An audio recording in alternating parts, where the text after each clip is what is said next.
Thierry, l'affaire du jour. Eh bien, samedi soir dans The Voice, on a enfin eu des nouvelles de Ménel. Rappel des faits, donc souvenez-vous, la candidate avait abandonné The Voice suite à une polémique avec des anciens tweets qui étaient ressortis à propos notamment des attentats de Nice. Elle avait réagi à la polémique Ménel et samedi soir dans The Voice, TF1 nous a donné de ces nouvelles et ça a été fait de manière assez expéditive puisque c'était le dernier prime des auditions finales où s'opposaient tous les candidats qui avaient passé les auditions à l'aveugle. Et comme toute cette épreuve avait été enregistrée avant l'affaire Ménel, eh ben, elle avait passé cette épreuve et avait même été choisie par son coach Mika pour expliquer son renvoi et comment allait être organisée la suite des événements. Donc on peut dire que TF1 était très concis. Ils ont juste enregistré une voix off de Nikos qui à aucun moment n'a mentionné la polémique pour justifier le départ de la candidate. Ils ont juste dit ça.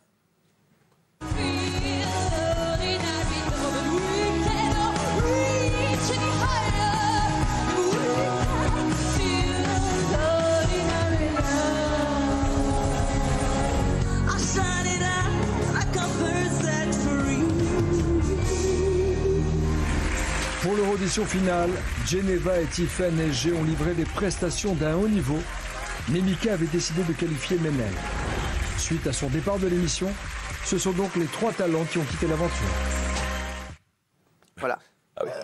Que faire d'autre? Ils sont passés sur le truc. Que faire de Que faire Là, d'autre c'est service minimum, montage très soft. C'est la meilleure chose que la production devait faire si elle voulait expédier l'histoire. Mais là-dessus, c'est incroyable talent. À l'époque, avec l'affaire Roson aussi, il l'avait expédié en quelques minutes. Donc, ils n'allaient pas rentrer en détail dans l'affaire et l'expliquer aux téléspectateurs. Oui, Moi, je suis extrêmement choqué. Pour moi, TF1 et Nikos sont des amateurs. Et même Mika n'aurait jamais dû laisser faire ça. Je vais vous expliquer. Ils ont été débordés par la polémique depuis le début. Mais t'avais dit qu'elle devait partir, j'ai enregistré. Et là, on a enregistré les 2 adversaires de Ménel sans même leur portrait, en les humiliant. Allez, elles ont été balayées avec l'émission. Franchement, c'est un scandale ce qui s'est passé. Depuis le début, c'est un fiasco total. Alors, 3 fans de The Voice, c'est Jean-Luc. Oui, mais la seule chose qu'on peut leur reprocher, c'est finalement pour les 2 qui sont partis. Et on n'a même pas vu leur répétition, les échanges avec Mika, donc c'est un peu frustrant pour elles. Après, pour le reste, je pense qu'ils ont géré au mieux. Non, c'est plus que frustrant, c'est totalement injuste.